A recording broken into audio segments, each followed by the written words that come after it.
computadora. Aquí estamos. Vamos a empezar a estudiar un rato.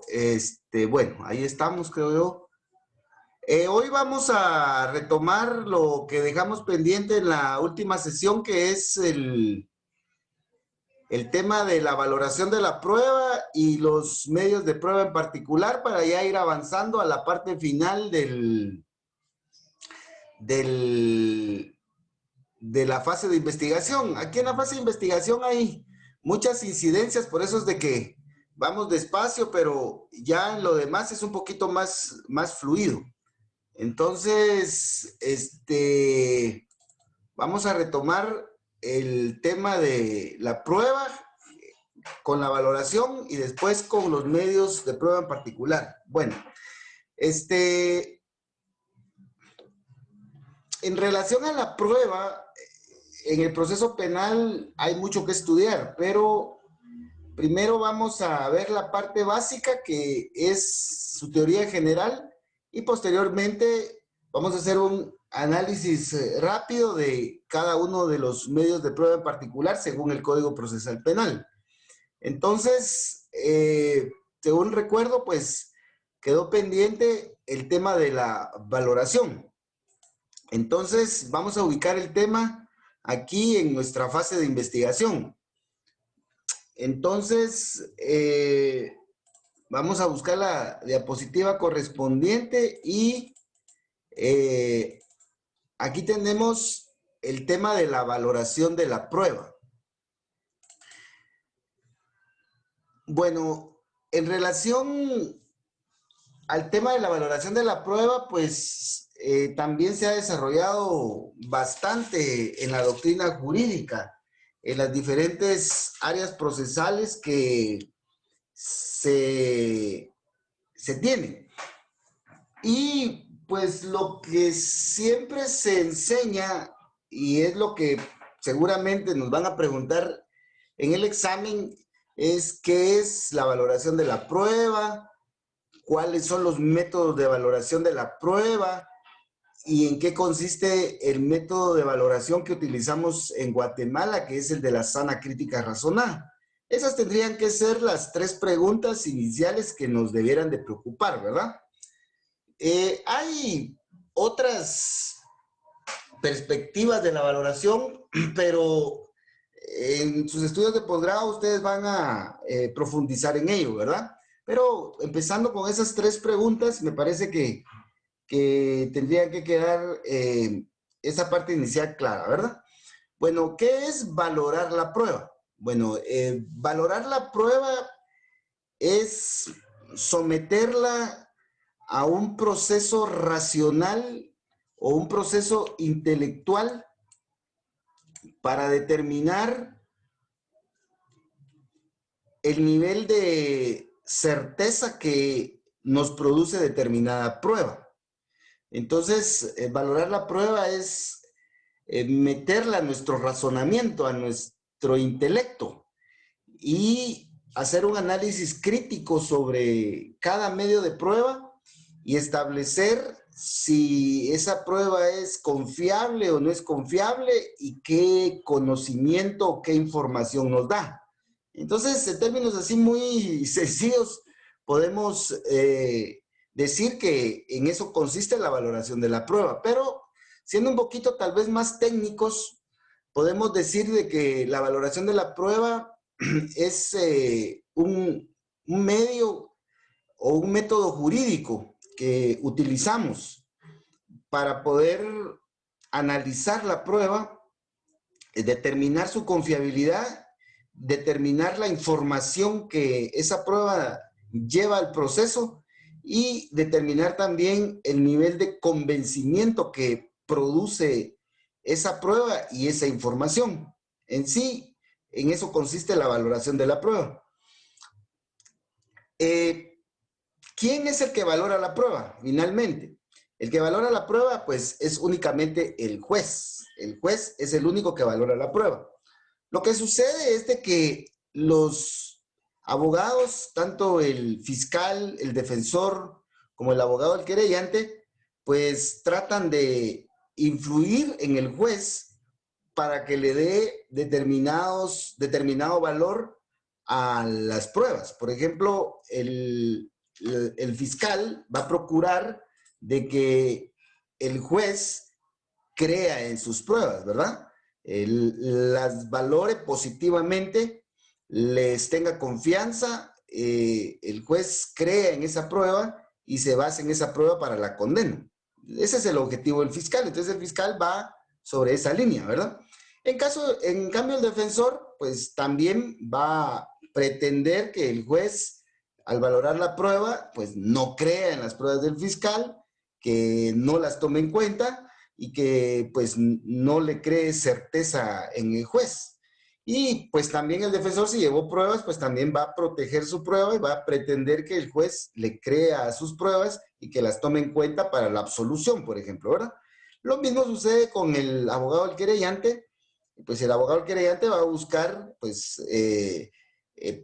proteger la prueba del MP y atacar la prueba de la defensa. O sea, en eso consiste el contradictorio y ahí se ve actualmente la riqueza de nuestro proceso, ¿verdad? En el contradictorio, para que el juez pueda tener todas las versiones, pueda analizar por sí mismo todo el arsenal probatorio, como dicen los jueces, y pueda arribar a sus propias conclusiones, ¿verdad?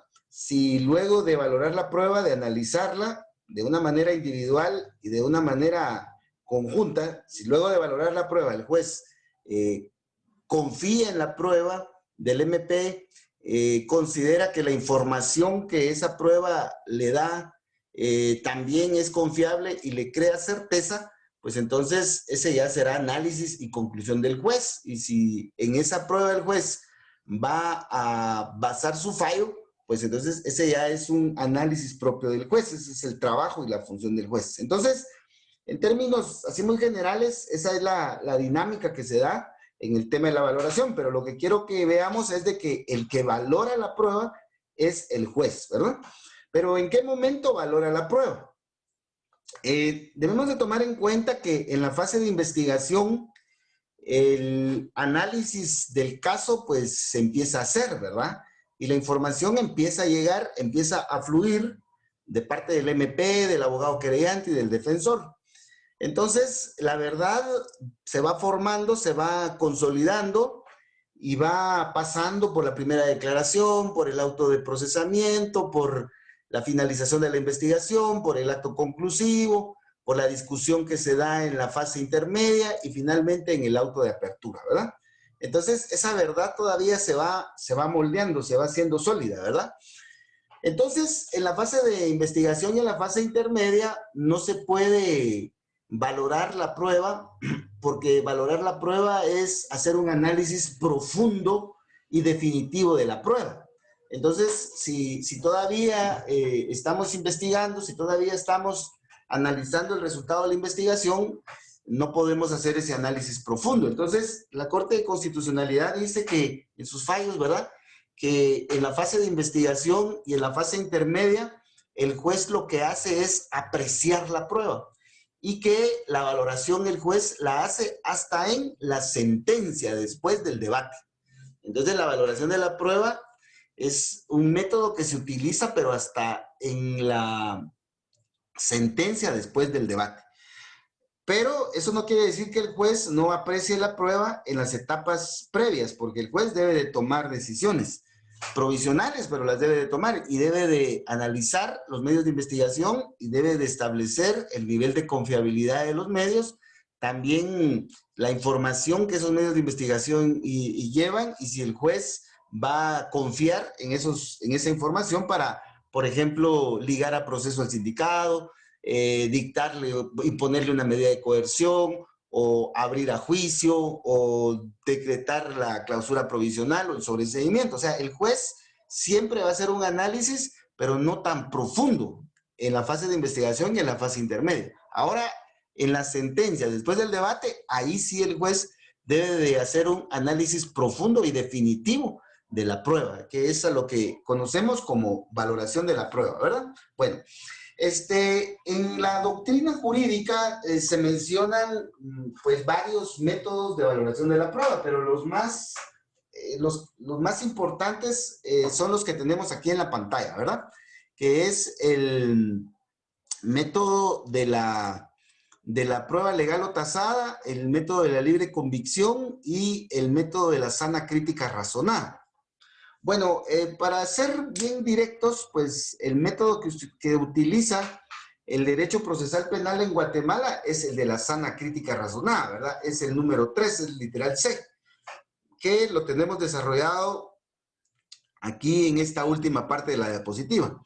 Sin embargo, pues siempre debemos de ubicar los otros dos métodos porque pues normalmente en el examen el examinador los pregunta, ¿verdad? Cuando pregunta este tema. ¿En qué consiste el método de prueba legal o tasada? Bueno, este método de prueba legal o tasada, esos dos nombres recibe, es un método en el cual el legislador le dice al juez en la ley qué valor le va a dar a las pruebas, ¿ya? Es decir, que el legislador en la ley escribe, ¿verdad? Y dice, a esta prueba se le va a dar valor probatorio, a esta prueba no se le va a dar, así, ¿verdad? Le empieza a decir. Entonces, el legislador, en la ley, le dice al juez si le va a creer o no le va a creer al testigo, si le va a creer o no le va a creer al documento, etcétera. Entonces, el legislador impone la valoración al juez. Entonces, el juez ahí ya no tiene nada que hacer porque el legislador ya le dice qué valor le va a dar a la prueba, ¿verdad? Entonces, este método es un método que se utilizó mucho en la Inquisición, ¿verdad? Ahí se utilizó mucho este método en la Edad Media y actualmente pues tenemos algunos resabios, ¿verdad? En donde más tenemos presencia de este método es en el derecho procesal civil, en el artículo 186 del Código Procesal Civil. Ahí se establece que los documentos públicos autorizados por funcionarios y empleados públicos y notarios en el ejercicio de su cargo, deben de ser valorados, ¿verdad? Crean plena prueba, dice, o sea que el juez debe de creer. Entonces ahí el juez cuando tiene a la vista un testimonio de una escritura pública, pues ya no puede hacer nada más que creer en el contenido porque la ley le impone esa valoración. Entonces, este método de la prueba legal o tasada se utiliza actualmente en el derecho procesal civil y mercantil, no en derecho penal, ¿verdad? Este método no se utiliza. Otro método que también se menciona, aunque también es muy criticado, pero de todos modos se menciona, es el de la libre convicción. En este método, el juez tiene las manos totalmente libres y él tiene toda la libertad, como dice aquí en la diapositiva, el juez tiene toda la libertad de valorar las pruebas. El juez puede tomar su decisión, como dice la doctrina, con la prueba, sin la prueba o en contra de la prueba. El juez tiene total libertad. En el derecho procesal actual en Guatemala, pues hay discusión si este método está o no está presente, ¿verdad? Y en donde algunos dicen que está este método es en el derecho procesal civil, en el dictamen de expertos, ¿verdad? Sin embargo, pues a mí me parece que eso no es correcto, ¿verdad? Pero lo importante es tener claridad en qué consiste el método y también que este método pues no se aplica en el derecho procesal penal. Entonces, sacamos del derecho procesal penal la prueba legal o tasada y la de libre convicción. La prueba legal o tasada seguro se da en procesal civil 186, la libre convicción, algunos dicen que sí se da en el dictamen de expertos, pero otros creemos que no es así, ¿verdad? Bueno, ahora veamos, por favor, el método que sí nos interesa, que es el de la sana crítica razonada. Este es el que nos interesa porque este es el que se aplica en la justicia procesal penal, ¿verdad? Según los artículos 186 y 385 del Código Procesal Penal. Entonces, la sana crítica razonada es el método de valoración de la prueba que se utiliza en el proceso penal. Este método el juez lo utiliza en la sentencia después del debate. Ya no lo utiliza en la fase de investigación, en la fase intermedia, ni en la audiencia de ofrecimiento de pruebas. No, sino que lo utiliza hasta en la sentencia después del debate. Bueno, este es el método que nos interesa. Bueno, ¿en qué consiste este método? Este método de valoración de la prueba consiste en que el juez debe utilizar todas sus herramientas racionales, todas sus herramientas intelectuales, objetivas y reales para poder valorar la prueba. Entonces, el método de sana crítica razonada pretende ser racional, intelectual, pretende aplicar los dictados de la razón humana para poder analizar la prueba. Y de esa cuenta establecer si la prueba es confiable, si la prueba aporta medios importantes, información importante, y si la prueba genera certeza o convencimiento en el juez, ¿verdad? Entonces, por eso es sana crítica razonada, porque aquí se utiliza la razón humana. Y sobre esa línea de ideas, pues este método pretende ser racional, intelectual, objetivo y real, ¿verdad? Es un método que está en manos del juez, ¿verdad? Ya no es el legislador el que impone la valoración determinada de un medio de prueba, ni tampoco deja absolutamente libre al juez para que haga lo que quiera, sino que el juez debe de utilizar los dictados intelectuales y racionales de los seres humanos, ¿verdad? En relación a la sana crítica razonada, se mencionan muchas reglas, ¿verdad? Muchas reglas. Sin embargo, la doctrina básica nos dice que la sana crítica razonada se compone de 3 reglas. Las reglas de la lógica, las reglas de la experiencia y las reglas de la psicología. Bueno, en relación a la lógica, pues hay también mucho que estudiar. Recuérdense que la lógica pertenece a la filosofía. Hay una lógica general, hay una lógica jurídica, etcétera, ¿verdad? Pero tampoco nos vamos a meter mucho porque, pues hablando de lógicas, pues tendríamos que hablar de la lógica matemática, que es una lógica muy, muy complicada, y tendríamos que estudiar matemáticas, ¿verdad? También vamos a estudiar pues la lógica esta, la que no es matemática, y además dentro de todas estas lógicas que no son matemáticas, pues también hay como unas 17 formas lógicas, y aparte hay como 36 silogismos que inventaron los sacerdotes católicos en la Edad Media. Total de que es un gran relajo, ¿verdad?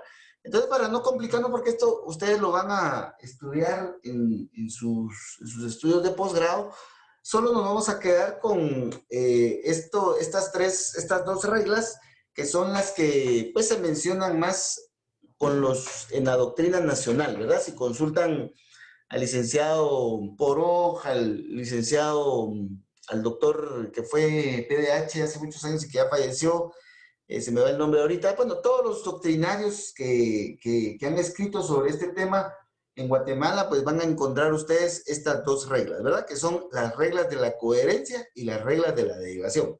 Entonces, ¿cuáles son las reglas de la lógica elemental, ¿verdad? Ni siquiera la lógica dialéctica, nada, ¿verdad? Sino que la lógica elemental. Son 2 reglas, que es la regla de la coherencia y la regla de la derivación. Esas son las 2 reglas de la lógica que vamos a ver, así rápido, ¿verdad? Las reglas de la coherencia implican de que nuestro pensamiento al momento de valorar la prueba debe de ser coherente, debe de ser ordenado, debe de ser lineal, debe de ser compatible, ¿verdad? No puede ser un razonamiento incompatible, un razonamiento desordenado. Entonces, el pensamiento humano, la razón humana, tiene un orden, ¿verdad? Tiene una coherencia. Y el pensamiento humano es como una cascada, ¿verdad? Va basándose en causa y efecto, y va generando conocimiento como efecto de una causa. Entonces, básicamente, esa es la línea en la cual tenemos las reglas de la coherencia y las reglas de la derivación. Entonces, el juez, cuando valora la prueba, debe de buscar la coherencia de la prueba y también debe de buscar las relaciones de causa y efecto que tiene esa prueba, ¿verdad? Bueno, veamos en el caso de las reglas de la coherencia, pues tres principios que son los que gobiernan las reglas de la coherencia. Está el principio de identidad y el principio del no contradictorio, o también el principio de contradicción, que también se conoce de esa forma, ¿verdad? Y también tenemos el principio del tercero excluido. Lo que debemos nosotros de ver es de que la gran fuente de lógica, dicen los lógicos, es la naturaleza, ¿verdad? Es la realidad. Si nosotros miramos la realidad, si miramos nuestra vida diaria, de cómo somos nosotros, pues vamos a encontrar ahí que todo es lógico, ¿ya? La naturaleza es lógica, nuestra vida es lógica, nuestro pensamiento es lógico. Lo que pasa es de que muchas veces no lo logramos identificar. Entonces, todas estas reglas lógicas de nuestra vida diaria las vamos a buscar en la prueba, ¿verdad? En la prueba penal.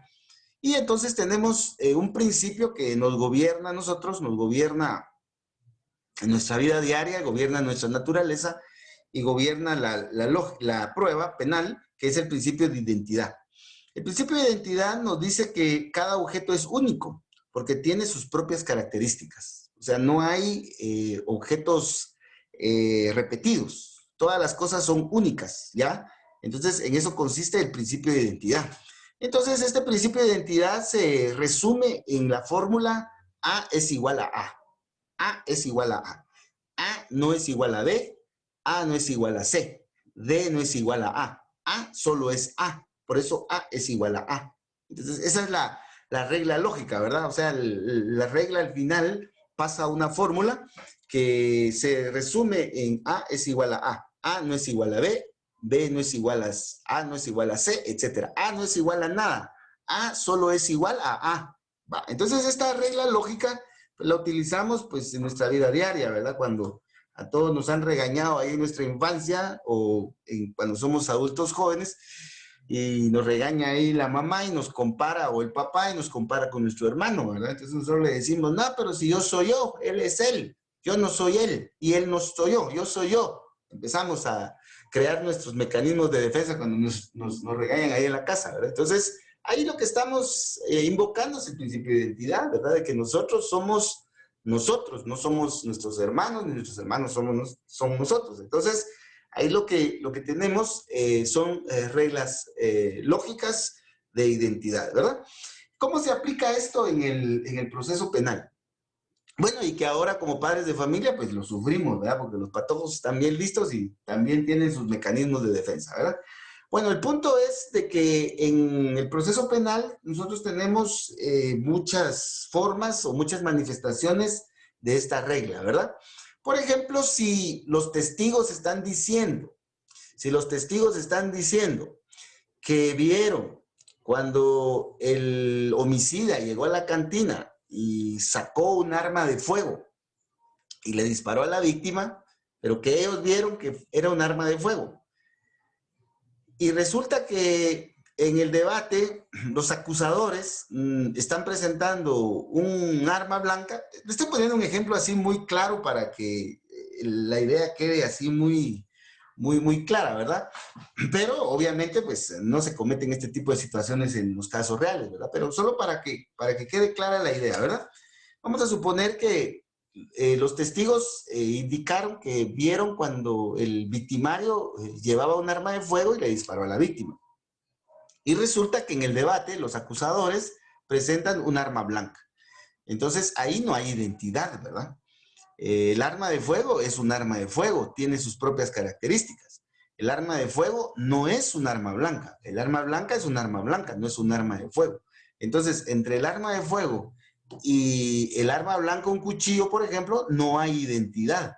Entonces, el juez, al valorar el arma blanca que le llevaron al debate, pues no le va a dar valor probatorio, porque va a indicar, el juez no le da valor probatorio al cuchillo que fue presentado por los acusadores, toda vez de que, según los testigos, pues ellos vieron cuando el victimario llegó y con arma de fuego le disparó a la víctima. Y además el informe médico forense indica que la víctima falleció de un disparo de arma de fuego, lo cual no es producido por un arma blanca. Por decir algo así muy claro, ¿verdad? Lógicamente esto no se comete en los casos reales, ¿verdad? Entonces, ahí podemos ver el principio de identidad, ¿verdad? Hace algunos años,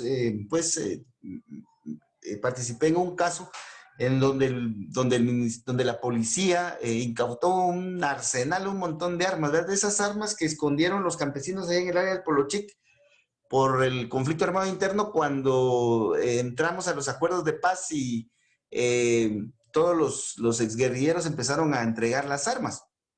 Pero muchos lo que hicieron fueron enterrar las armas ahí en sus fincas, en sus terrenos, etcétera, y no entregaron las armas. Pues resulta que ahí en el área del Polo Chic, pues pasó eso, ¿verdad? Hubo unos campesinos que no entregaron las armas, sino que enterraron las armas en sus fincas, en sus terrenos, en sus parcelas. Pues uno de ellos era un poquito sociable, ¿verdad? Como su servilleta. Era un poquito sociable y se iba los fines de semana ahí con los amigos a, a platicar, y resulta que cuando se echaba los traguitos, pues empezaba a amenazar a medio mundo y empezaba a decir que tenía armas en su terreno. Entonces la gente se empezó a atemorizar, dijo, en una de estas, va a ir por las armas y amenazó a unos policías.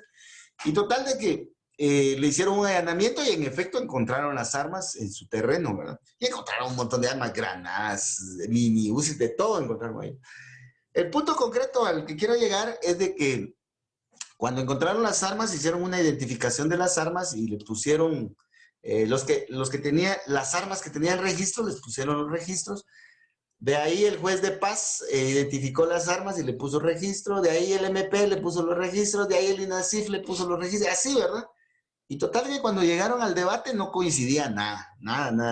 Como eran un montón, ¿verdad? Entonces nadie se preocupó en que hubiera coincidencia, ¿verdad? Y total de que al final los jueces en ese entonces todavía eran tribunal de sentencia, y resulta que los jueces se dieron cuenta que los números de registro y las características de las armas no coincidían con las que se presentaron, ¿verdad? Total de que con base en el principio de identidad, porque no había identidad de las armas, porque unas armas se habían encontrado y otras armas eran las que se presentaron al debate. Entonces, por falta de identidad, pues no se le dio valor probatorio a las armas, que era la prueba fundamental del MP, y finalmente los acusados fueron absueltos, ¿verdad? Entonces, esto se los comento porque para que vean que esto tiene aplicación en los casos, ¿verdad? Penales, para que vean la utilidad de esto, ¿verdad? Bueno, ahora veamos el principio del no contradictorio. Indica el principio del no contradictorio que una afirmación y una negación, una de las dos debe de ser verdadera o debe de ser falsa, dice. No pueden ser ambas verdaderas o ambas falsas al mismo tiempo. Entonces aquí es una de dos, ¿verdad? A es B, ya A no es B. Esta es la fórmula. Ambos no pueden ser verdaderos. Entonces aquí es una de dos. ¿Me querés o no me querés? O sea, no puede ser que me querés y no me querés al mismo tiempo, ¿ya? Entonces, la pregunta del millón de los enamorados, ¿verdad? Es, ¿me querés o no me querés?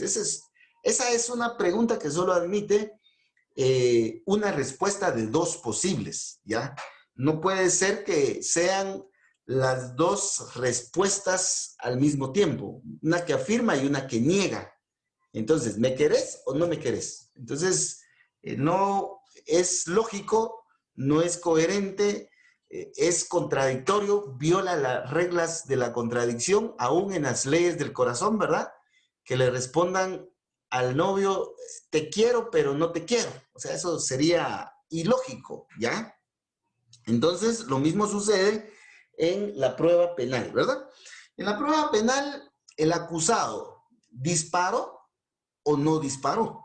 Es una de dos. O sea, ahí debe de creerse en cualquiera de las dos posturas, en la afirmación o la negación. Si disparó, puede ser verdad, o no disparó. Puede ser verdad, pero no puede ser verdad que disparó y que también es verdad que no disparó. O sea, no puede, es ilógico, es contradictorio. Entonces, ¿el acusado estuvo en la cantina o no estuvo en la cantina? Es una de dos, no puede ser medio estuvo, ¿verdad? O sea, es una de dos la conclusión a la que debe de arribar el juez. Entonces, la prueba debe de ser valorada con base en el contradictorio, ¿verdad? El testigo, por ejemplo, el testigo, ¿vio o no vio que el acusado haya disparado el arma? ¿Ya? Entonces el testigo puede decir, sí vi.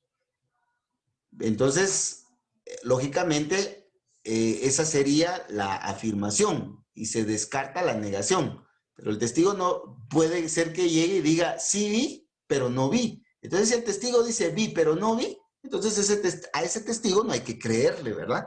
Porque no es lógico que primero diga que vio cuando el acusado disparó el arma y después diga que no vio cuando el acusado disparó el arma. O sea, eso es ilógico. Viola las reglas del contradictorio. Y por último tenemos el tercero excluido. En el tercero excluido tenemos dos juicios que se niegan, ¿ya? En dos juicios que se niegan, uno necesariamente debe de ser verdadero. Si hay una afirmación y hay una negación, uno de los dos es verdadero, ¿ya? Y lógicamente, el otro es eh,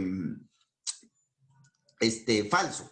Entonces, aquí tenemos A es B, A no es B. Uno necesariamente es verdadero. Bueno, tenemos dos juicios en el debate, ¿verdad? Hay un grupo de testigos que dicen, que el acusado fue el que disparó el arma de fuego y fue el que mató a la víctima. Ese es el grupo de testigos del MP. Y tenemos el otro grupo de testigos, que es un grupo de testigos de la defensa, que dice que el acusado no disparó el arma, que no, el acusado no disparó el arma. Entonces aquí tenemos dos juicios, uno que afirma y otro que niega y se contradicen. Entonces, uno de los dos grupos está diciendo la verdad y el otro grupo no está diciendo la verdad. Entonces ahí tenemos dos juicios que se contradicen. Uno necesariamente debe de ser verdadero y el otro debe de ser falso.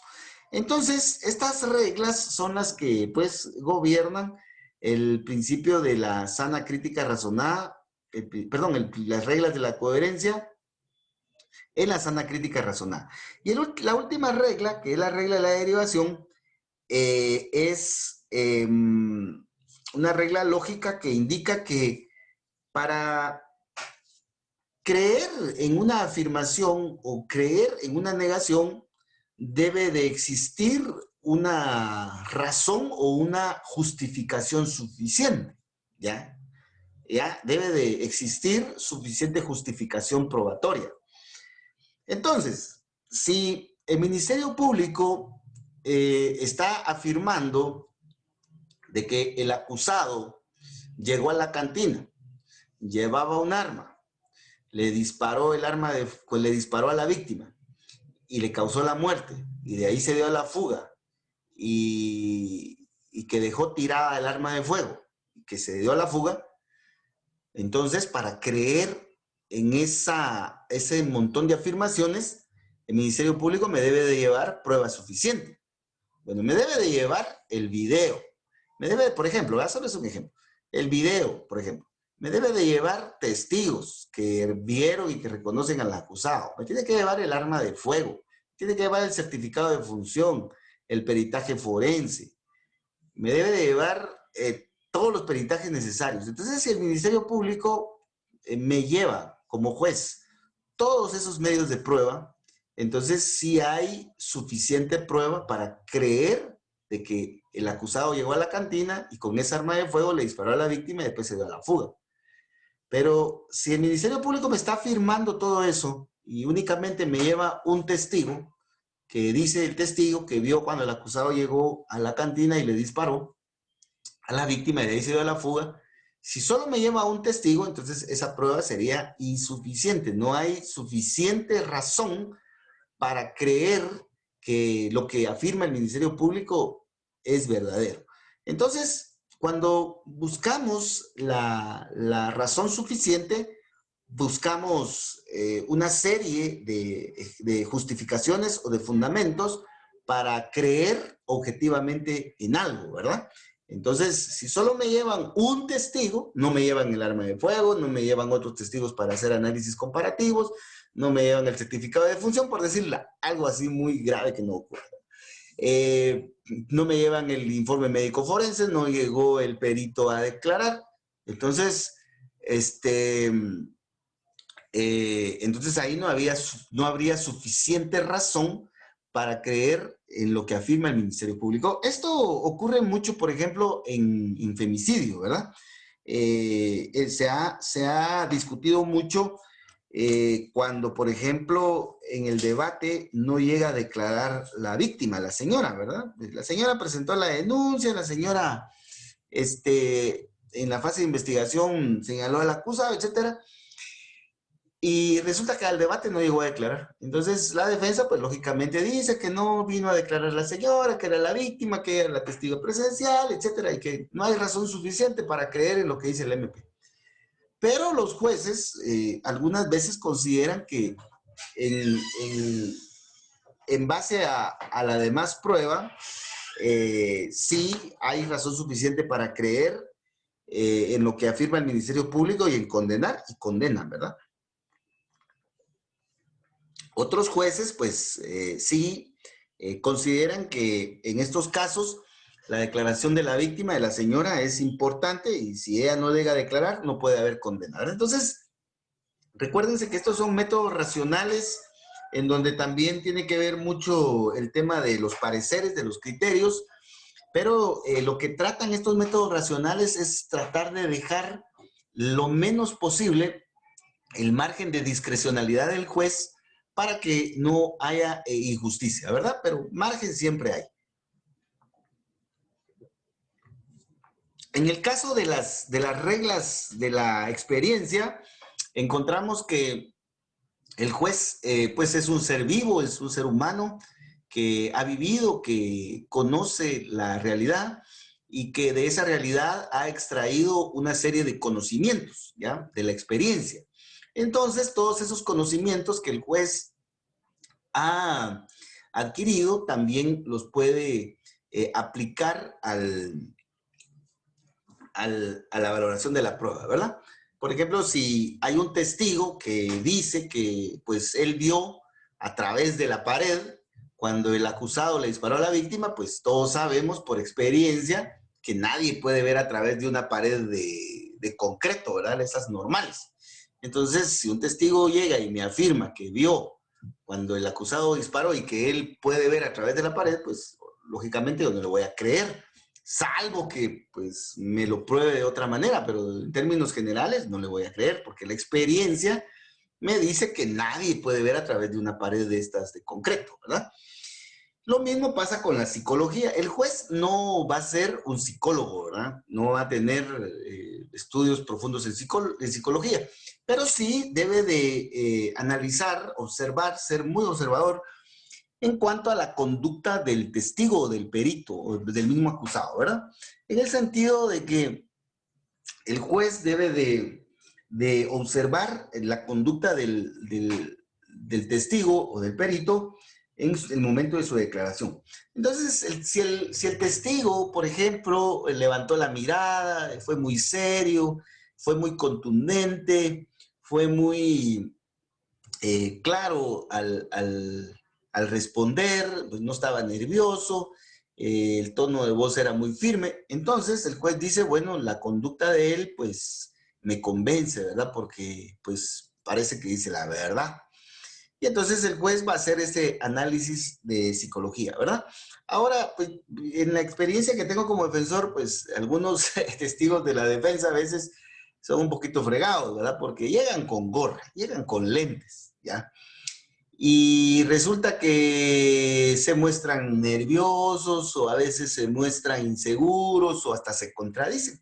Entonces lo que hacen los jueces es decir, no le creemos a esos testigos de la defensa, porque se contradijeron, se miraban nerviosos y también la voz era muy insegura, total de que no le creemos.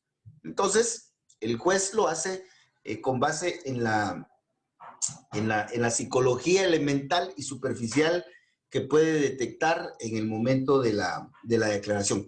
Hace algunos años tuve una experiencia un poquito especial, ahí sí que como diría la canción, una experiencia religiosa, porque unos sacerdotes católicos venían de la ciudad capital y pasaron aquí a Cobán y se fueron para el área de allá de Lixcan, pero desafortunadamente los asaltaron, pero cuando los asaltaron, los ladrones salieron de los matorrales y de una vez a disparar, ¿verdad? De una vez a disparar.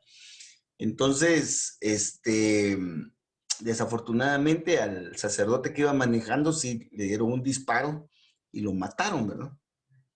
El pobrecito quedó muerto. Y entonces la defensa, la estrategia de defensa en este caso era explotar bastante la psicología de los sacerdotes católicos, ¿verdad? Es realmente muy difícil que, pues, yendo de viaje en un lugar, pues, desolado, lloviendo, y en las condiciones en las que iba el vehículo, pues, alguien vea exactamente y reconozca a los ladrones, si los ladrones salieron con gorros pasamontañas y todo, ¿verdad? El punto concreto es de que la estrategia era explotar la declaración de los sacerdotes, porque pues se supone que los sacerdotes, pues por su formación, pues iban a decir la verdad de lo que se recordaban, ¿verdad? Entonces se trató de explotar esa psicología y al final, pues las preguntas que definieron el caso, ¿verdad? Por ejemplo, a los padres, ¿verdad? Que unos venían durmiendo, otros venían platicando, otros venían leyendo la Biblia, orando, venían haciendo. Lo que menos vieron fueron a los ladrones, ¿verdad? Entonces, esa psicología se explotó y se les preguntó, ¿verdad? Si ellos, ¿qué venían haciendo en el momento en el que fueron asaltados? Y unos dijeron, yo venía durmiendo, otros, yo venía platicando, yo venía distraído, así, ¿verdad? Porque, pues, se esperaba que ellos dijeran realmente la verdad. Y se esperaba también que ellos no hicieran un señalamiento así acomodado, ¿verdad? Y resulta que, pues, los que iban más despiertos y que los que pusieron más atención no lograron ver a los ladrones. Y al final se les preguntó si los acusados, si ellos reconocían a los acusados como los ladrones, y ellos dijeron que no. Total de que, pues, esa psicología que tiene el sacerdote, ¿verdad? De decir la verdad sobre todo, pues gracias a Dios nos funcionó, ¿verdad? Como defensores, y al final, pues, los acusados fueron absueltos. Entonces, miren, pues, lo que les quiero ejemplificar es cómo podemos utilizar todas esas herramientas en el manejo de los casos, ¿verdad? Ya sea como fiscales, ya sea como defensores, o bien, y sobre todo como jueces, ¿verdad? Aplicando estas reglas a la valoración de la prueba de manera individual y en conjunto. Entonces, para concluir este tema, los jueces de sentencia, después del debate, van a valorar la prueba en la sentencia, en donde van a condenar y absolver. La valoración implica un análisis crítico profundo y definitivo del valor que le van a dar a la prueba. Si van a creer en la prueba o no van a creer en la prueba, ¿ya? Ese análisis lo van a hacer los jueces no penales, ¿verdad? No con base en la prueba legal o tasada ni la libre convicción, sino que con base en la sana crítica razonada, utilizando estas herramientas humanas, herramientas de la razón humana, de la naturaleza humana, ¿verdad? Entonces, el ser humano pretende descubrir la verdad y hacer justicia con base en métodos racionales, ¿ya? Ese es el punto concreto acá en la sana crítica razonada. Entonces ya con esto pues podemos concluir en cuanto a la teoría de la prueba en general, ¿verdad? A la teoría de la prueba en general. Entonces vamos a regresar a esta nuestra diapositiva original, y ya con esto, pues miren, en relación a esto hay mucho que estudiar. Ustedes van a llevar un curso que se llama Derecho Probatorio. Ah, no, es la prueba penal, perdón, no es Derecho Probatorio, se llama la prueba penal. Bueno, si me lo siguen confiando, pues ahí vamos a darnos más gusto ahí en la maestría, primero Dios, pero es un curso hermoso, bellísimo, bellísimo. Por cierto, acaba de fallecer Michele Tarufo, es un italiano, un profesor, un procesalista italiano, falleció la semana pasada. Muy bueno realmente, ¿verdad? Él habla mucho de la sana crítica razonada, pues ahí lo van a estudiar ustedes con la profesora española Marina Gascón también, que habla mucho y critica mucho de la prueba científica. Y esto pues nos debe de servir en nuestra formación como fiscales, como jueces penales o como defensores o como abogados querellantes, ¿verdad? O sea que hay mucho derecho penal, mucha prueba penal que estudiar todavía, ¿verdad? Pero esta es la base, ustedes preocúpense ahorita de esto, ¿verdad? Que esto es lo que les pueden preguntar en el examen.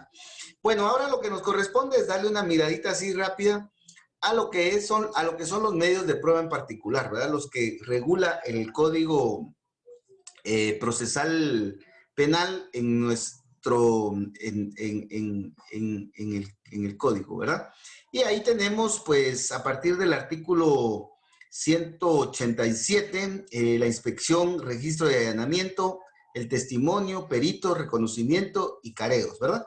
Eso es lo que vamos a estudiar, ¿verdad? Y vamos a hacer un poco de énfasis a la prueba pericial. Por favor, debemos de ir formándonos en prueba pericial, que es la más confiable que tenemos, ¿verdad? Tenemos que tratar de depender menos de los testigos. Yo no estoy diciendo que los testigos, pues, los vamos a sacar de una vez de la justicia penal, no, sino que debemos cada vez ir dependiendo menos de los testigos, ¿verdad? Cuando hay oportunidad de producir pruebas científicas.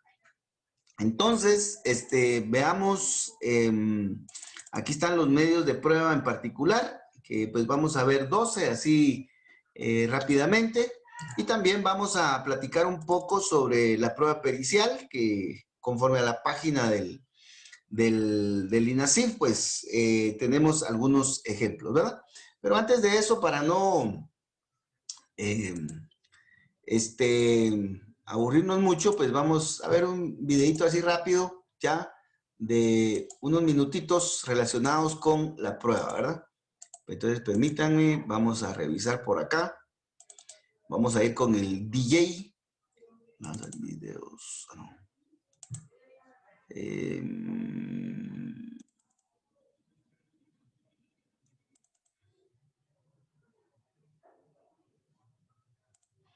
Permítanme, compañeritos, ahorita vamos a ver, por aquí está el videito.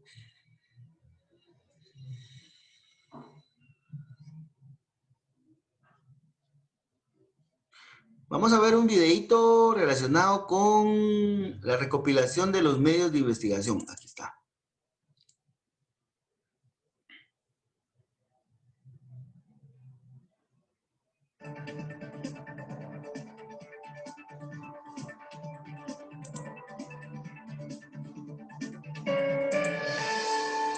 Como antecedentes podemos establecer que el 25 de enero del presente año, en el kilómetro 159 de la ruta que conduce hacia Mazatenango, Suchitepeques, a un costado de la cinta asfáltica, fue...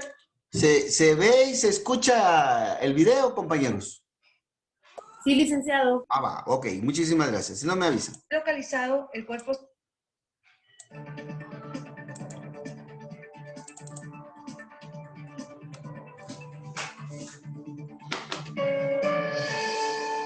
Como antecedentes podemos establecer que el 25 de enero del presente año, en el kilómetro 159 de la ruta que conduce hacia Mazatenango, Suchitepeques, a un costado de la cinta asfáltica, fue localizado el cuerpo sin vida de Valeriano Rodríguez Coso, quien era el alcalde del municipio de Samayac.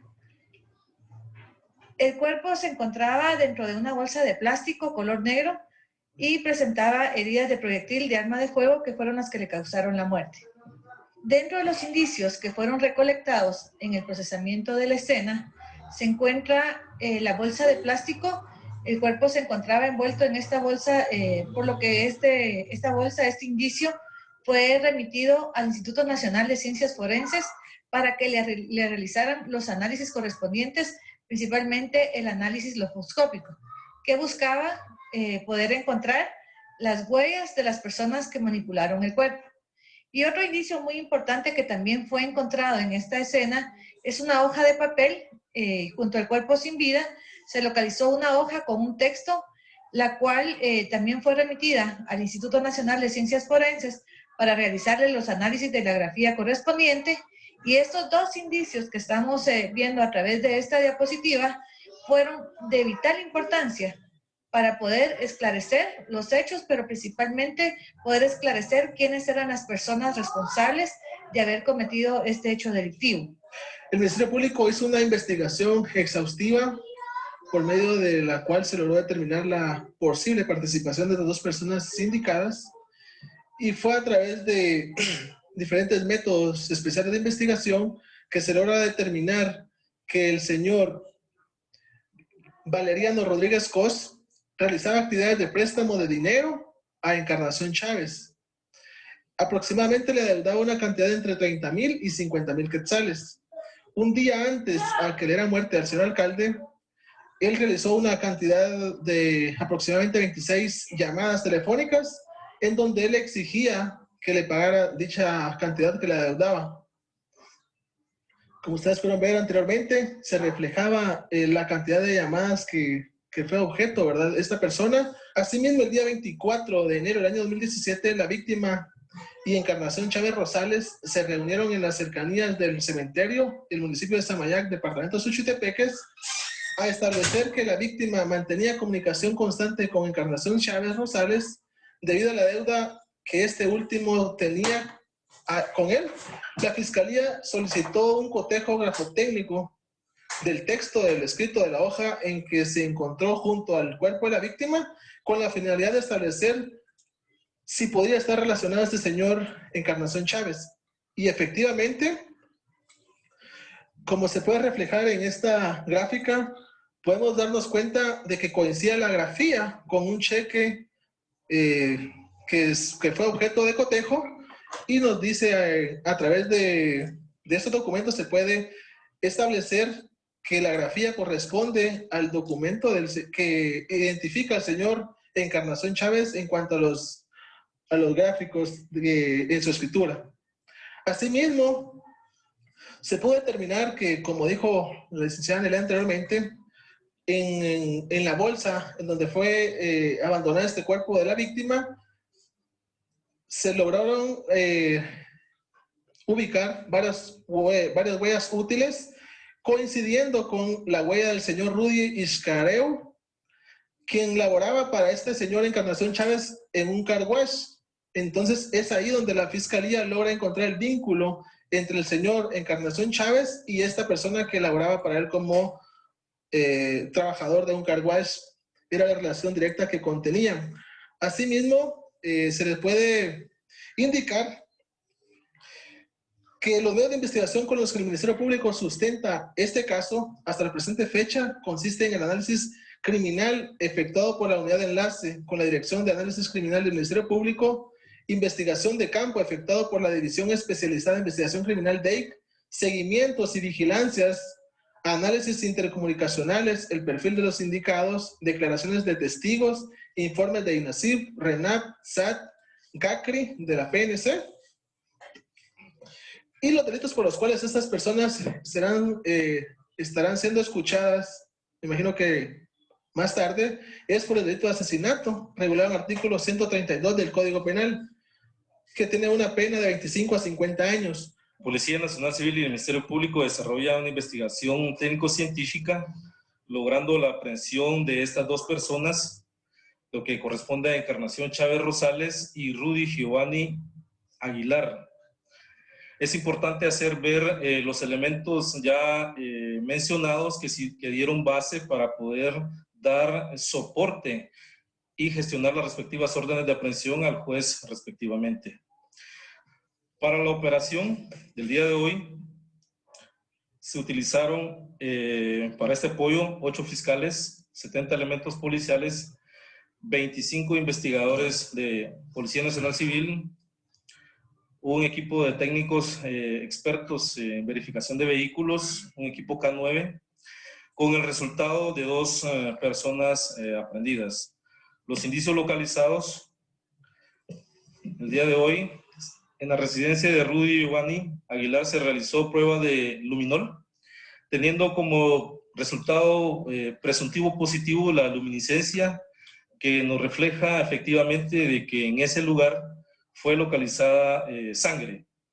La misma fue procesada y levantada por expertos del INASIF para poderlo trasladar a los laboratorios del INASIF y determinar si esta sangre procede o es perteneciente a especie animal o es sangre humana.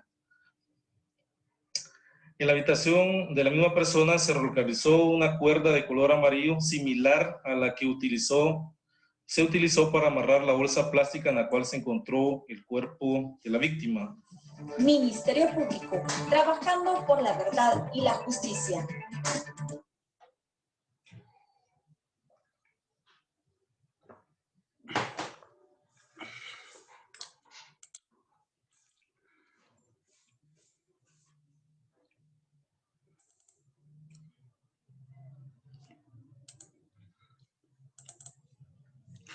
Bien, entonces ahí pudimos ver un pequeño y rápido ejemplo de cómo se recaban los medios de investigación en la fase de investigación, cómo también se trabajan de manera individual y por otro lado, cómo también se relacionan para finalmente obtener la verdad, ¿verdad? La verdad formal que debe de coincidir con la verdad real.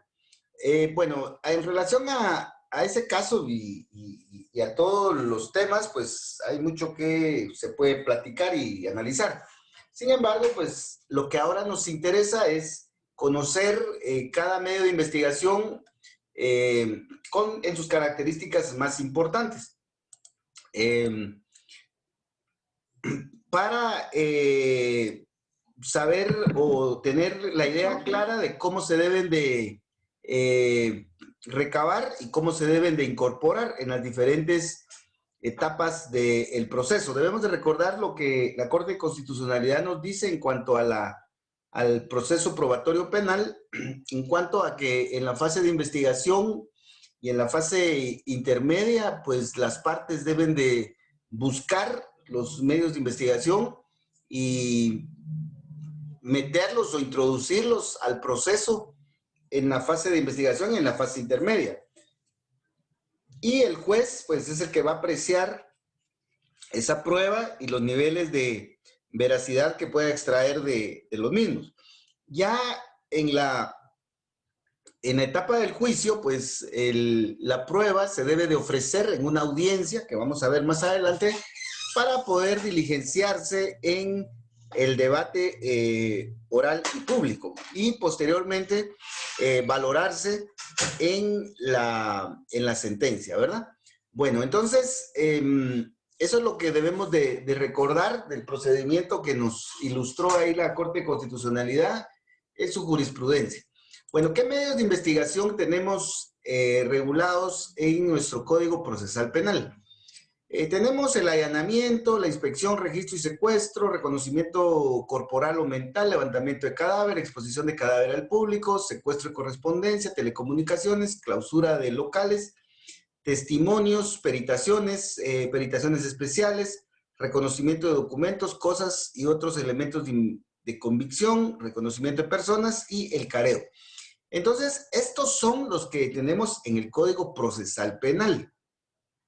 Recuérdense que estos medios de investigación, que posteriormente son pruebas, no son limitativos, no son limitativos. No quiere decir que solo estos podemos practicar, no.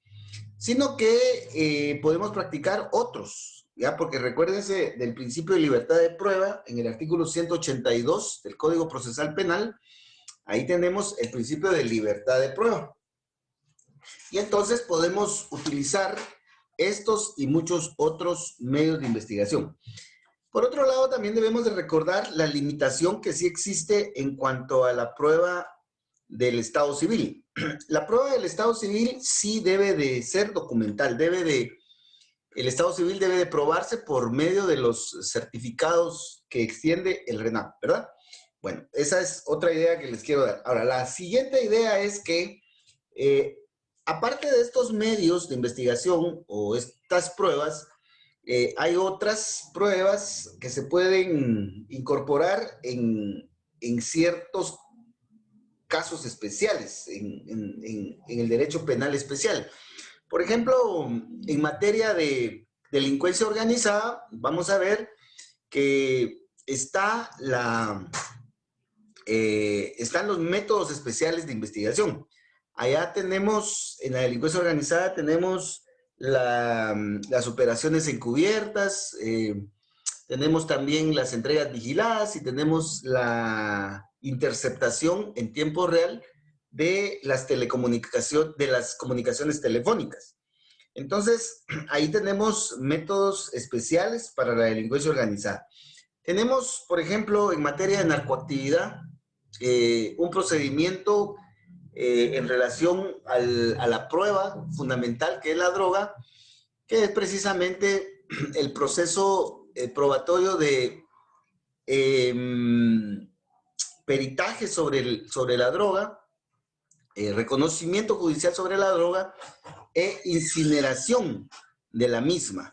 Entonces, vamos a encontrar que en materia de narcoactividad también tenemos algunos otros procedimientos, ¿verdad?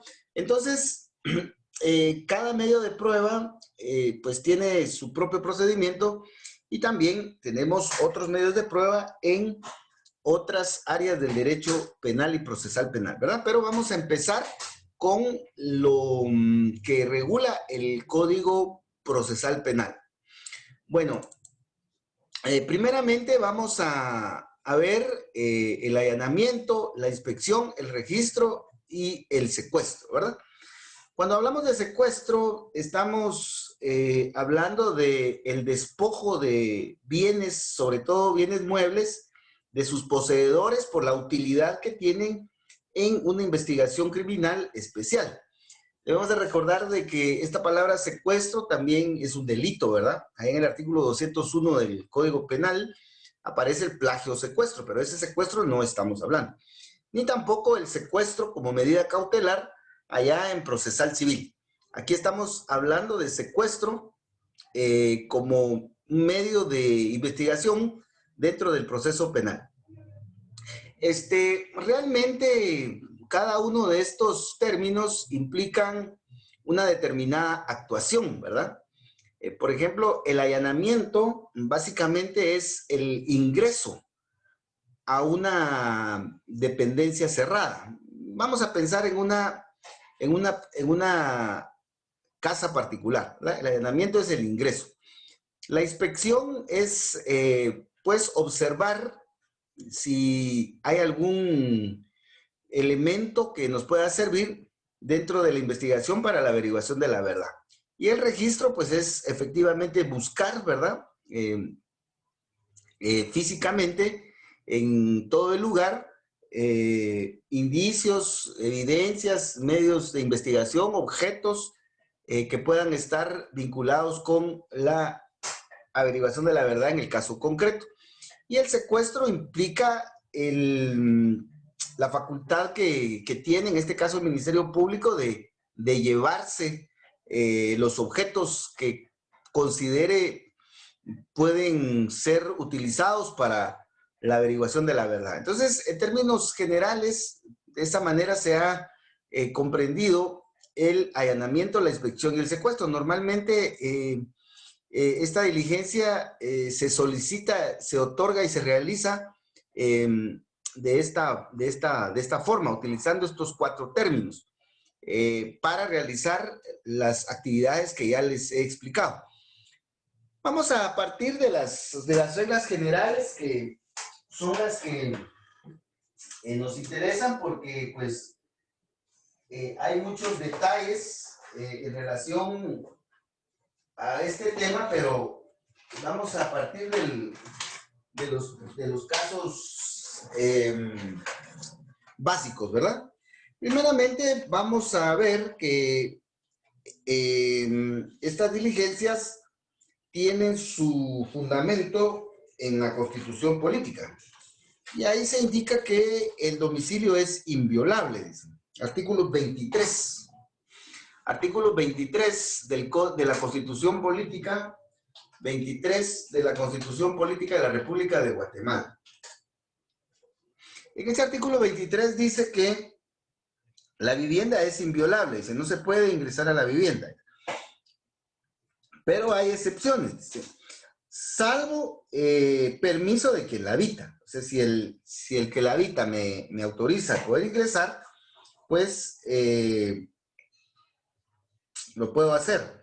O bien, con una orden judicial, obviamente de juez competente, que explique el motivo de la diligencia y nunca antes de las 6 ni después de las 18 horas. Entonces, por favor, el fundamento constitucional del artículo está en el artículo 23. Y ese artículo 23, por favor, llevémoslo al artículo 187 del Código Procesal Penal. 187, ¿ya?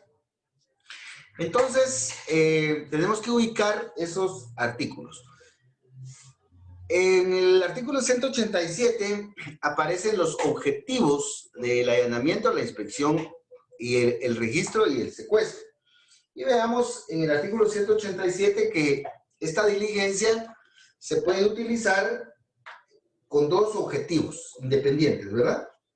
Dice para buscar vestigios del delito, para buscar vestigios del delito. O para detener al sindicado, Entonces, esta diligencia puede utilizarse para cualquiera de esos dos objetivos. Vamos a suponer que el ladrón salió corriendo de la joyería y se fue a meter a su casa. Entonces, racionalmente, pensamos que en la casa del ladrón puede estar el arma de fuego que utilizó y las joyas que se robó. Entonces vamos a ir a buscar esos vestigios del delito. Vamos con el juez en una audiencia, llevamos medios de investigación mínimos y le solicitamos autorización para entrar, es decir, allanar la casa del ladrón. Registrar, buscar, inspeccionar, y si encontramos el arma de fuego y encontramos las joyas, pues secuestrarlas, ¿verdad? Como auxiliares fiscales o agentes fiscales. Entonces, ahí podemos encontrar un ejemplo de cómo utilizar estos medios de investigación en un caso concreto, ¿verdad? Bueno, hay muchos tecnicismos alrededor de esto, sobre todo los que ha creado la criminalística, ¿verdad? De qué es evidencia, qué es indicio, pero y hay muchos criterios diferentes, ¿ya? Nosotros tratémoslos en términos generales como medios de investigación para no complicarnos mucho, ¿verdad? Por otro lado, podemos encontrar que este medio de investigación también se puede utilizar para detener al imputado. Resulta que hay una orden de aprehensión en contra de un sindicado. Y el sindicado pues ya sabe que la policía lo anda buscando y no sale de su casa. Ahí está en su casa metido y no sale, porque si sale ya sabe que lo van a agarrar en la calle. Entonces, el MP puede solicitar el allanamiento, la inspección y el registro para entrar a la casa del sindicado, buscarlo y detenerlo, ¿ya? Entonces, esta diligencia también se puede utilizar para detener al sindicado. Entonces, esos son los dos objetivos. Lógicamente, hay casos en los cuales, pues, este medio de investigación no se utiliza, ¿verdad? Vamos a pensar en algo así muy sencillo, ¿verdad? Por ejemplo, en un delito de violación. Si no hay nada que ir a buscar, no hay nada que ir a registrar o que ir a inspeccionar, ¿para qué vamos a ir a hacer una diligencia de estas, ¿verdad? O si el sindicado ya está detenido, pues esta diligencia pues no es pertinente. En términos así generales, puede ser de que en un delito de violación, pues las circunstancias hagan necesario utilizar este medio de investigación, pero todo va a depender del caso concreto. Pero así, en términos generales, en algunos delitos como la violación, por ejemplo, casi no se utiliza este medio de investigación. ¿Cuál es, perdón, cuál es el procedimiento general que, perdón,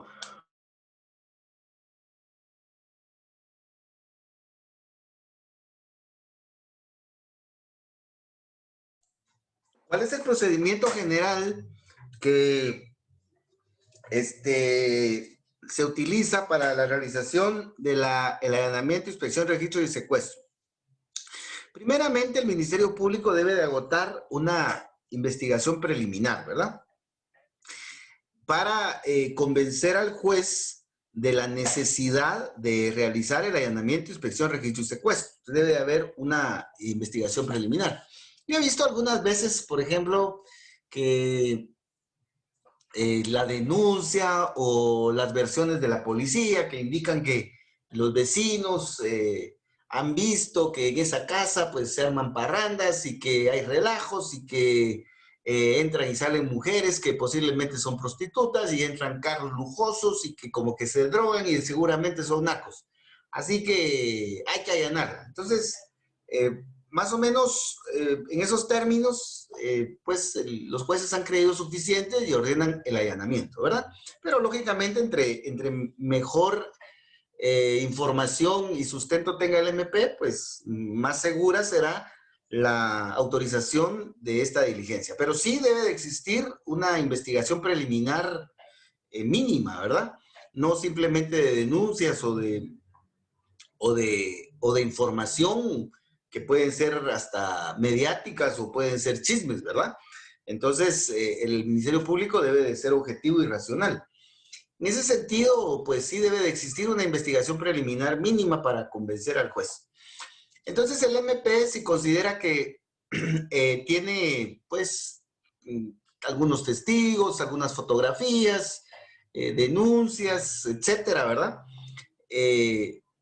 Puede solicitarle al juez en una audiencia, veamos por favor, en una audiencia, plantear, conocer y decidir, el juez, ¿verdad? Es el que va a decidir si autoriza el allanamiento o no. Esta audiencia, pues, se realiza conforme al reglamento interior de juzgados y tribunales penales, ¿verdad? Entonces, luego de que el juez escucha el planteamiento del Ministerio Público y analiza el resultado de esa investigación preliminar, pues el juez ya decide si emite el auto de orden de allanamiento o no, ¿verdad? Entonces, solo el juez puede autorizar el allanamiento, ¿verdad? Entonces, si el juez autoriza el allanamiento porque considera de que hay suficientes razones para allanar la casa, creer que posiblemente ahí hay vestigios de un delito o está el sindicado, entonces el juez va a ordenar el allanamiento, ¿verdad? ¿Cuál es el contenido de la orden? El contenido de la orden está en el artículo 191. El artículo 191. Y ahí dice que en la orden se deberá consignar, dice, la autoridad judicial que ordena el allanamiento, la suscita identificación del procedimiento en el cual se ordena, la identificación concreta del lugar o lugares, la autoridad que habrá de practicar el registro. La autoridad básicamente es el encargado de la diligencia, ¿verdad? Que algunas veces se le encomienda al jefe de la policía o normalmente al auxiliar fiscal, que ese sería lo correcto, ¿verdad? El auxiliar fiscal que va a practicar el allanamiento, el que va a dirigir el allanamiento, ¿verdad? Y también el motivo del allanamiento y las diligencias a practicar, ¿ya? La fecha y firma.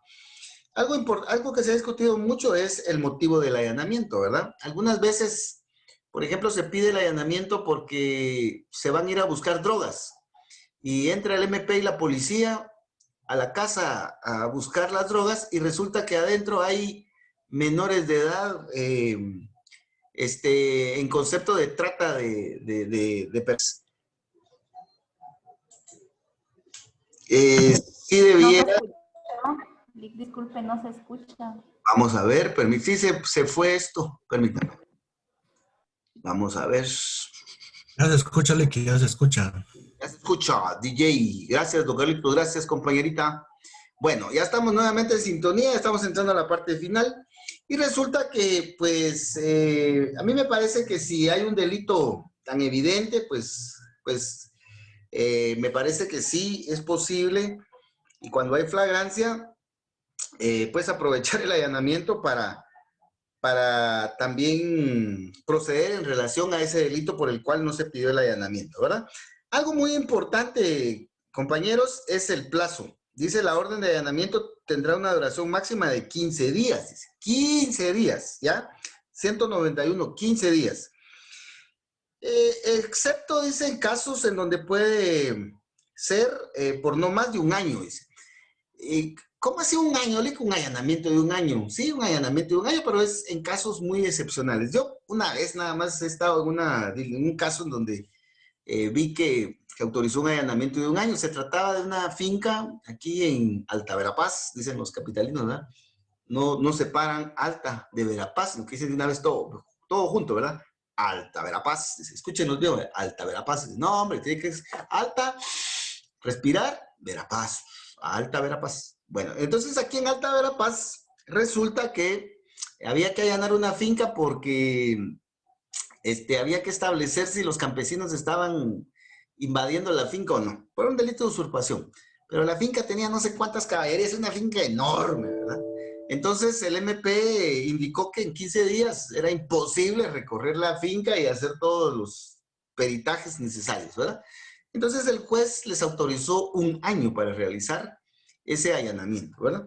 Entonces, casos así muy especiales, pero la regla general es de 15 días, ¿verdad? La regla general es de 15 días. Bueno, una vez que el MP tiene la orden de allanamiento, pues entonces el allanamiento se debe de ejecutar, ¿verdad? Ejecución. Aquí se me fue la ejecución, pero hay que ir fortaleciendo las diapositivas. Entonces, en la ejecución, veamos el 192, el MP y la policía, ¿verdad? La policía ayudando al MP, llegan a la casa y notifican a quien la habita del allanamiento, ¿verdad? Entregándole una copia, dice, 192. Y si no quiere abrir, pues a la fuerza, ¿verdad?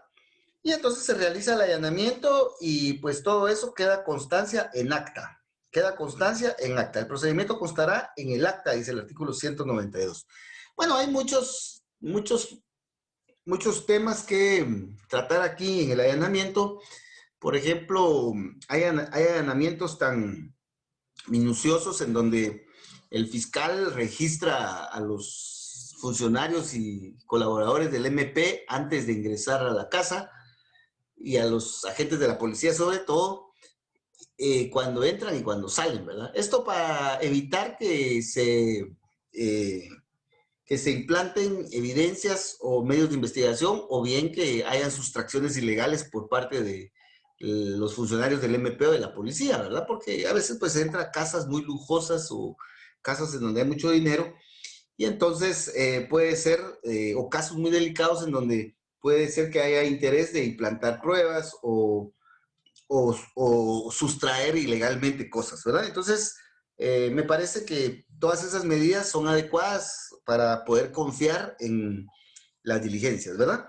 Bueno, ahora veamos, por favor, ya para finalizar, porque en relación a esto, pues hay bastante, que hay algunos casos en los cuales no hay necesidad de solicitar la orden porque el ingreso a la casa o a la residencia es urgente, ¿verdad?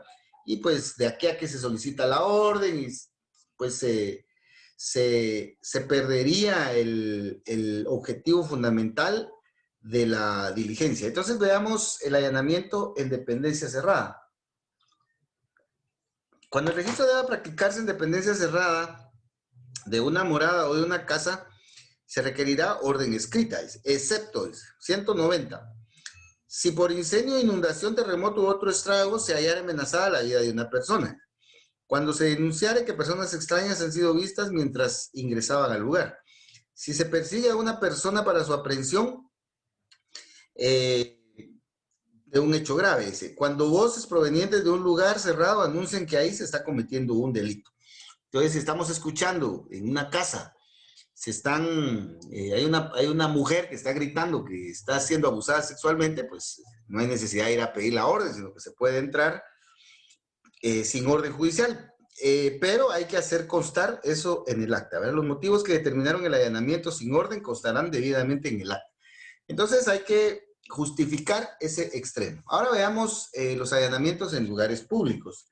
Hemos visto, por ejemplo, en algunas entidades del Estado, cuando sale ahí en la televisión que el Ministerio Público está allanando el Congreso de la República, el Ministerio Público está allanando, ¿qué más han allanado? No me recuerdo, el Ministerio Público, o algún ministerio, el Ministerio de Educación. Bueno, entonces, ¿qué pasa con las instituciones públicas? Entonces veamos que dice si se trata de oficinas administrativas o edificios públicos, o templos o lugares religiosos, de establecimiento militar, etcétera, todos estos lugares públicos, ¿verdad? Que no estén destinados a casa particular, se puede ingresar con el consentimiento del encargado. Entonces, si necesitamos entrar a la MUNI y el alcalde municipal nos autoriza, pues en ese caso no necesitamos orden de allanamiento. Pero si no lo autoriza, entonces sí necesitamos la orden de allanamiento. Lo que he visto, me parece que es lo mejor, es de que si se va a ingresar a la MUNI o se va a ingresar al Congreso, etcétera, es mejor utilizar la orden de allanamiento, ¿verdad? Porque eso de que dan el consentimiento, después se hacen para atrás y es complicado. Entonces es mejor con orden de allanamiento. Bueno, entonces en relación a estas diligencias, pues hay bastante que platicar, pero lo que me interesa rescatar es el secuestro, ¿verdad? Cuando se ingresa a estos lugares, pues se incautan objetos, evidencias, indicios que pueden servir para continuar con la investigación. Algunas veces para hacer peritajes, por ejemplo, si se incauta el arma, entonces hay que hacer un peritaje balístico, ¿verdad? Si se incautan drogas, pues seguidamente hay que realizar un peritaje para establecer la naturaleza, el peso, la calidad, la cantidad de la droga, etcétera. U otras operaciones, ¿verdad? Entonces, en este caso, pues, se procede a la incautación, que es básicamente el secuestro para efectos ulteriores de la investigación. Veamos en el artículo 198, ahí dice entrega de cosas y secuestro. Las cosas y documentos relacionados con el delito pueden ser entregados de manera voluntaria por el que las tenga. Ahora, si no las entrega de manera voluntaria, veamos el artículo 200, en donde dice que el juez puede ordenar el secuestro de los objetos que interesen al proceso para desposeerlo del que los tenga, ¿verdad? Bueno, entonces, eso es lo que tenemos en relación al secuestro. En relación al testimonio, que es lo que es un medio de prueba que se utiliza mucho, vamos a hablar un poco de el testimonio, ¿verdad? Bueno, el medio de prueba o el medio de investigación se le conoce como testimonio, no se le llama declaración de testigos o testigos, sino que se le llama testimonio, artículo 207, ¿verdad? Bueno, en relación al testimonio, debemos de tomar en cuenta que el testimonio es el acto por el cual el testigo da información relacionada con los hechos objeto de investigación. Eso está en el artículo 207. Dice que el testigo tiene la obligación de exponer la verdad en cuanto a lo que sabe y lo que se le pregunte. Y tiene la obligación de no ocultar nada. Artículo 207. Entonces, el testimonio es el medio de prueba por el cual un testigo expone la verdad sobre lo que sabe y lo que le consta de un hecho objeto de investigación y con la obligación de no ocultar nada, con las formalidades que la ley establece. Entonces, eso es básicamente el testimonio. El testigo tiene el deber de declarar. Tiene el deber de declarar. No es que si quiere o no quiere. Por ejemplo, el sindicado, durante todo el proceso, si él considera conveniente, pues declara. Y si no lo considera conveniente, pues no declara. Entonces, para el sindicado sí existe esa libertad de elegir estratégicamente si va a declarar o no va a declarar. Pero para el testigo no tiene esa libertad. El testigo está obligado a declarar. Lo mismo pasa con el perito, ¿ya? Hay algunos casos especiales en relación a los testimonios, ¿verdad? Por ejemplo, el caso del presidente de la República, el vicepresidente de la República y todos los funcionarios de alto rango que están en el artículo 208, pues no están obligados a llegar a declarar personalmente ante el juez, sino que pueden declarar a través de informe, dice, o testimonio bajo protesta, artículo 208. Los testigos normales, pues como aparece aquí en la imagen, sí llegan ante el tribunal y prestan su declaración personalmente, ¿verdad? Pero estos testigos del artículo 208, como son funcionarios de alto nivel, pues pueden declarar mediante informes. Bueno, hay muchas modalidades especiales en relación a cómo declarar, ¿verdad? Por ejemplo, examen en el domicilio, las personas que no puedan concurrir al tribunal por estar físicamente impedidas, porque están postradas en la cama, por ejemplo, pueden ser examinadas en su domicilio. También tenemos el caso de los menores de edad o incapaces. Dice que si se trata de menores de 14 años o de personas que pues tengan problemas mentales, entonces se requerirá la decisión del representante legal. O sea que menores de edad, menores de 14 años, necesitan autorización de sus representantes legales para poder declarar. Si son mayores de 14, tienen 14 y 6 meses, 15 y 6, 17, entonces pueden declarar de acuerdo a su voluntad, ¿verdad? También tenemos las declaraciones de residentes fuera de lugar, 216 del procesal penal. Si el testigo no reside o no se halla en el lugar, entonces se le indemnizará, ¿ya? También tenemos los testigos que residen en el extranjero, en el artículo 218, pero de los que más nos interesan, tenemos a los testigos audiovisuales, ¿verdad? Que declaran por medios audiovisuales, en el artículo 218 bis.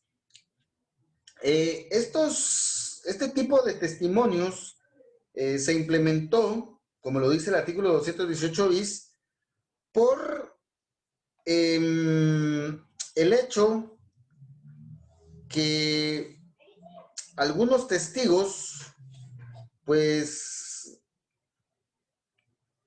tenían inseguridad o tenían el temor de comparecer personalmente a las audiencias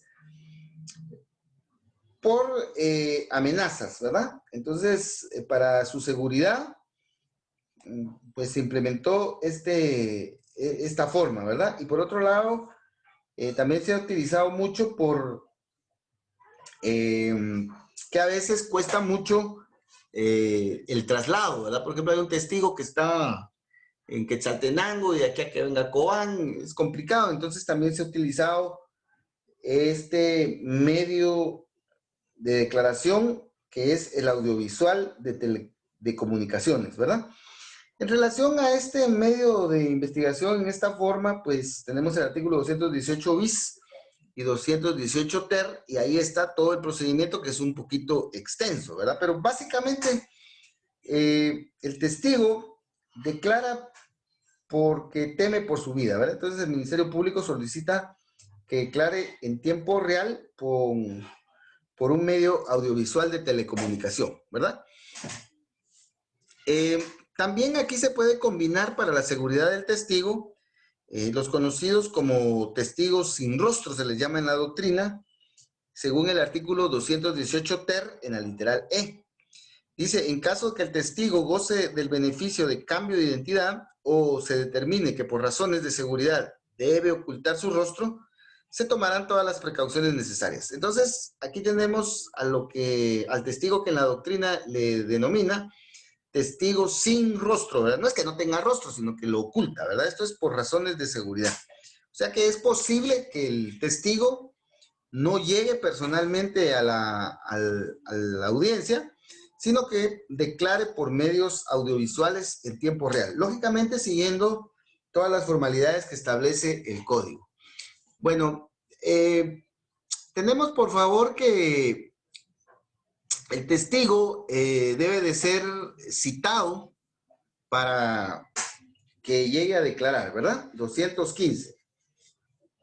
La citación de los testigos se efectuará de conformidad con las reglas de este código.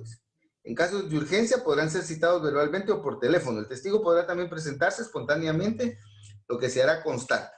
Si se cita al testigo, entonces debemos de aplicar las reglas de la citación que está en el artículo 173.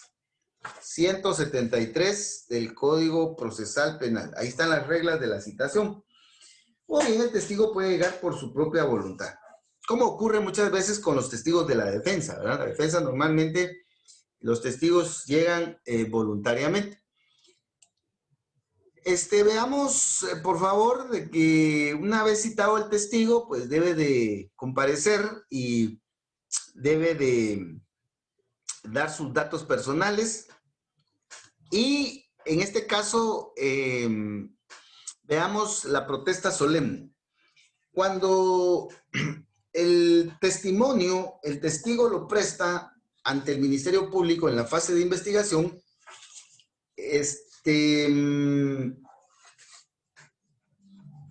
no hay necesidad de protestarlo, o sea, no hay que protestarlo. Eso es lo que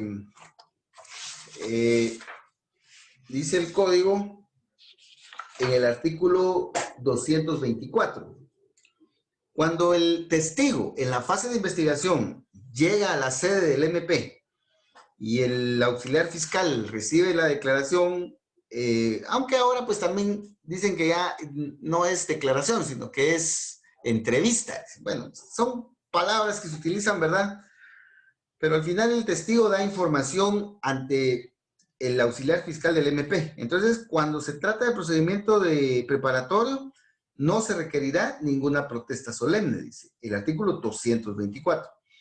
Ahora, cuando el testigo llega a declarar en anticipo de prueba, que vamos a ver más adelante, o el testigo declara en el debate, entonces ahí sí hay que protestar, ¿ya? Entonces, por favor, veamos el 224, que ese es el que nos guía en ese sentido. Si el testigo va a declarar al MP en la fase de investigación, no hay protesta solemne.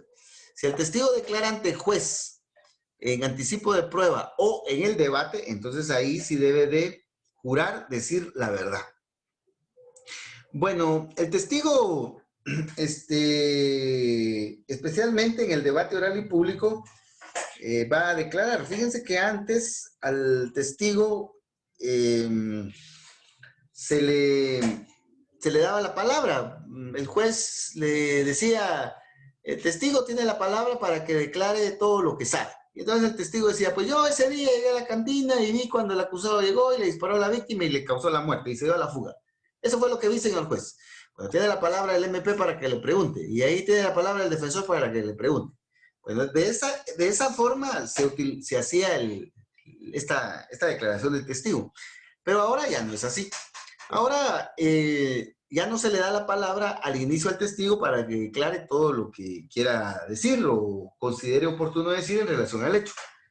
Sino que ahora, de una vez, y fue una reforma que se hizo, me parece que fue muy adecuada, en cuanto a que el testigo directamente responde al interrogatorio de las partes.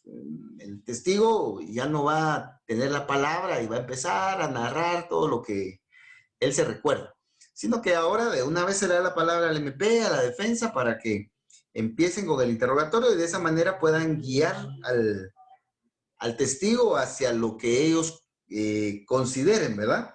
Sin que el testigo se pierda en una narración extensa, ¿verdad?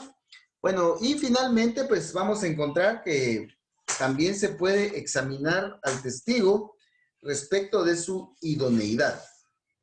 En el artículo 211 dice que se debe de investigar por los medios que se disponga la idoneidad del testigo, especialmente sobre su identidad, relaciones con las partes, antecedentes penales.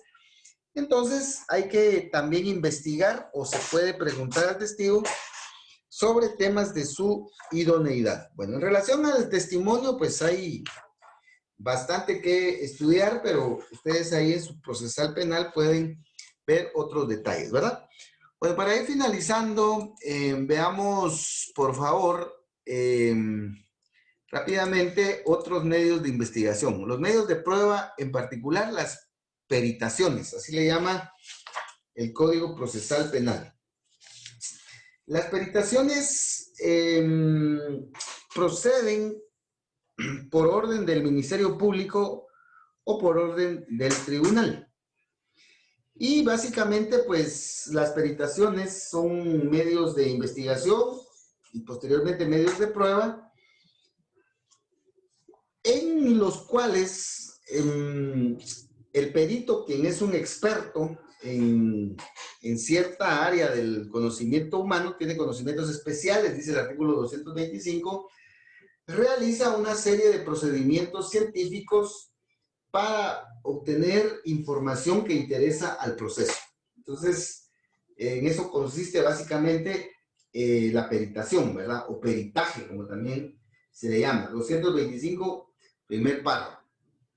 ¿Quién es el perito? El perito es el experto, normalmente es un profesional, el especialista, el que tiene conocimientos especiales, y es el que a través de la metodología científica, pues, busca información que interese a la averiguación de la verdad, ¿ya?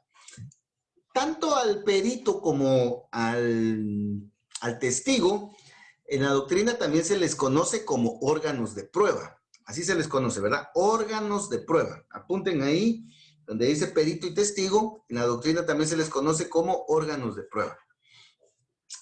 El perito debe de tener una orden para poder realizar el peritaje. No puede actuar de oficio. Entonces, si el Ministerio Público necesita un peritaje balístico, debe de remitir un oficio al INASIF para que designen al perito y realice el peritaje, ¿verdad?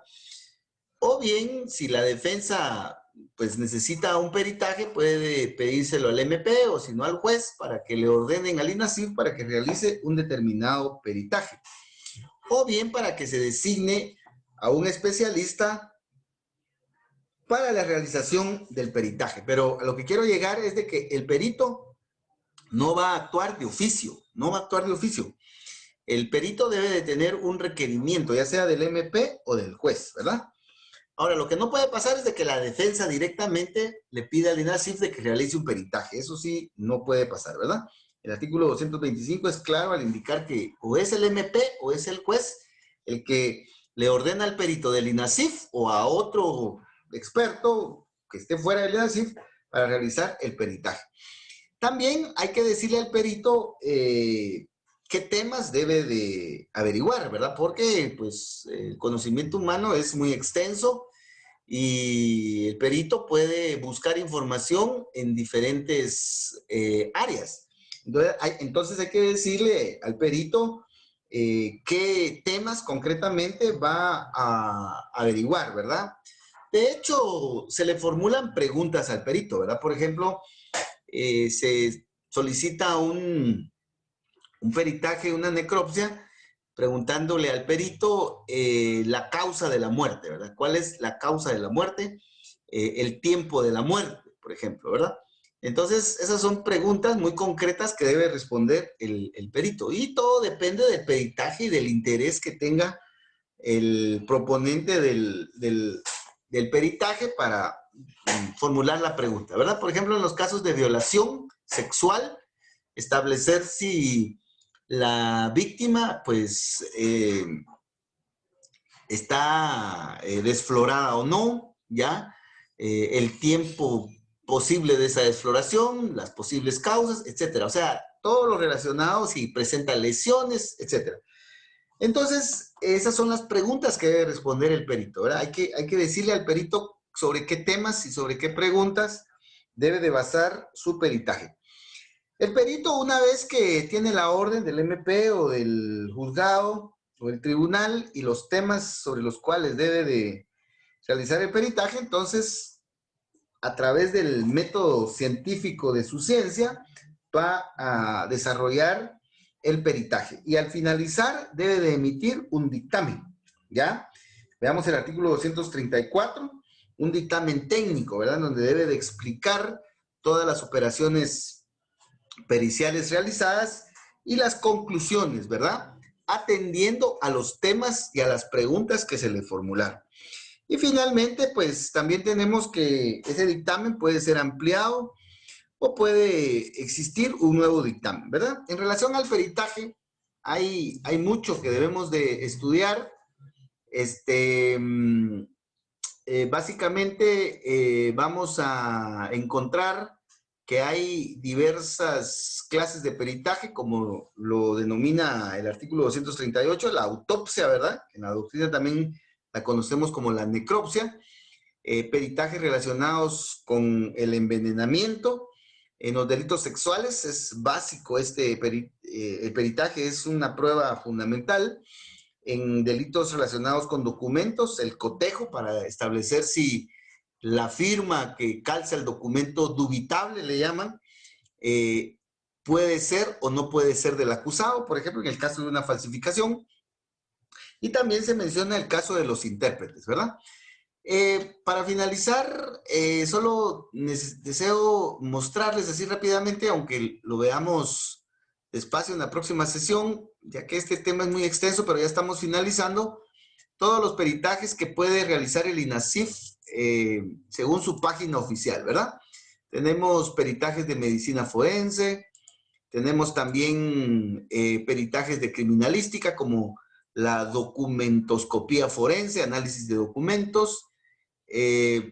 Bueno, en relación a la medicina forense tenemos la patología forense, que es el peritaje sobre patas. Entonces, patología forense realiza necropias médico-legales para establecer la causa de la muerte y recolectar indicios. Tenemos la psiquiatría y la psicología forense, la medicina legal clínica.